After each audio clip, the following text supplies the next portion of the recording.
What's going on, everybody? Brad Cohen with Harman Realty back for another real estate advice video. The weather is starting to turn. We are into March and the spring market is upon us. In this video, I'm going to be talking about how you can be best prepared for the spring market.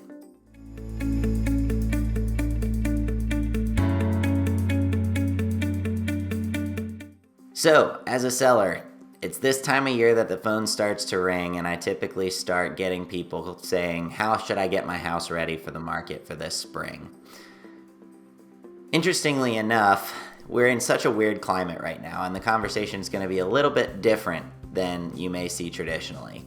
Your typical tips of spruce up the yard, put some fresh mulch down, update your landscaping, update your curb appeal is always going to be in play. But when it comes to making improvements to your home, because we are in such a strong seller's market, you may not necessarily have to go through the process of doing a whole lot of updating.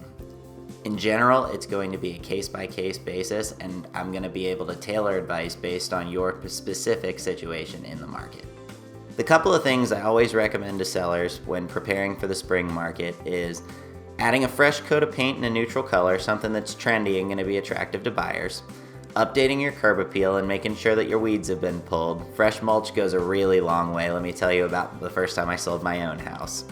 And finally, look for those little $100 fixes that you can do around the house. Maybe updating an individual faucet or tacking up some particularly artsy decor or something like that that's going to really make the property shine when you're ready to show it.